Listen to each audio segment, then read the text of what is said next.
welcome to the 6th edition of the Goa Arts and Literary Festival. Today we have with us Ma'am Abeer Hoque, who is a writer and photographer. Your book, The Lovers and the Leavers, is a collection of 12 interlinked short stories, along with photographs and poetry interspersed. What served as the inspiration for writing this book? I was living in Bangladesh, and I was interested in writing fiction. It was my first foray into fiction.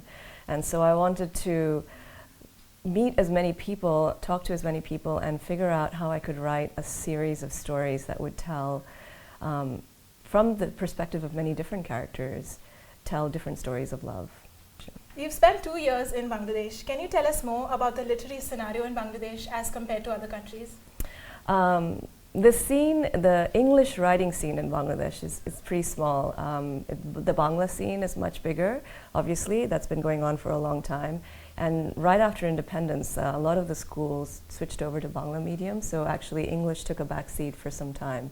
So for that reason, the number of writers writing in English from Bangladesh is quite small.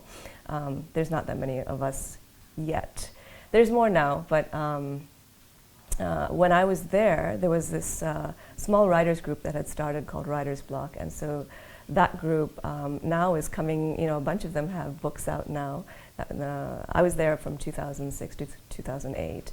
So so it's been a few years, so some of them are now coming into their own, which is great. Can you tell us about your book of photographs and poems, A Long Way Home? Oh yeah, so that book was a labor of love. I traveled for 7 years around the world, and it was maybe about halfway through I had been writing these travel blogs and taking, of course, hundreds, thousands of photographs.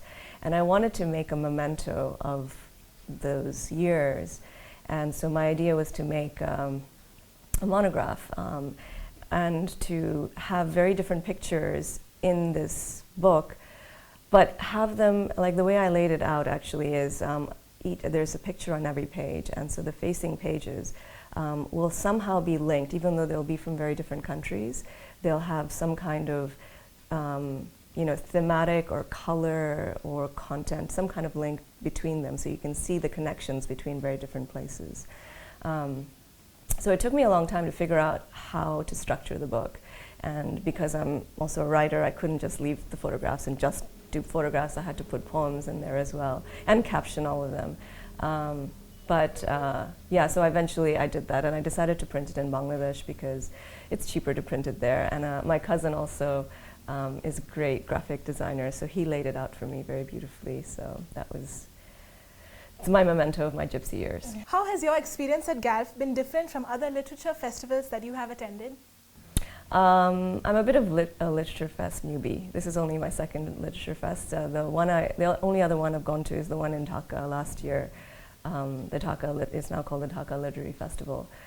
So I can only compare it to that one. It's great. I've found this festival to be really warm and intimate.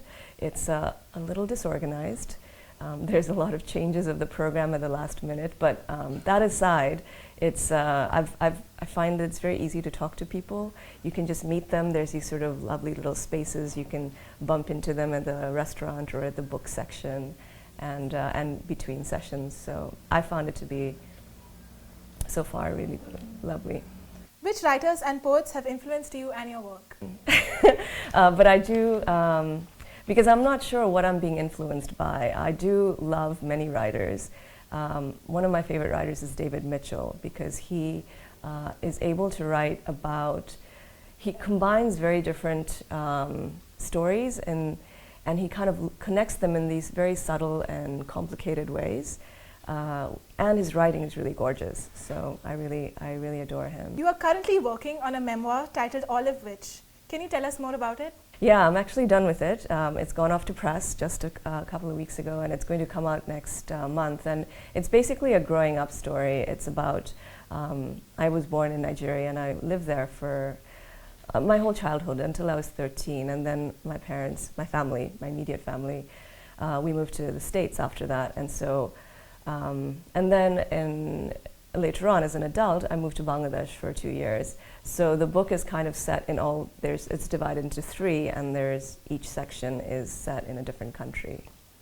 What advice would you give upcoming writers? Upcoming writers. I would say to keep writing, just to have a practice. It doesn't have to be daily, but just to keep doing it. And whatever it is, it could be just a journal if that's all it is, because that's what I did for many years.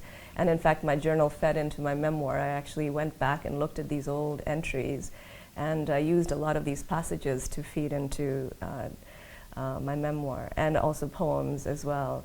So just keep writing. You are delivering a lecture on Bangladesh now. Gender is not our only issue. What are the issues that Bangladesh is plagued with?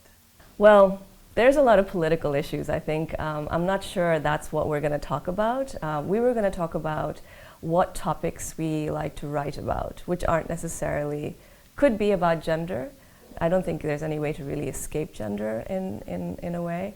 But what are the other things we're interested in writing about? The other two will talk about that. I'm interested in, for example, I'm working on a novel about memory because I'm obsessed with memory loss. And so I've been researching a lot about it and trying to write a book based on a man's life, and he can't remember, and thinking about what that means to him as a person. Like, is he actually a person if he can't remember what he likes or what his history was or who the people are around him? Thank you for watching. Stay tuned for more updates.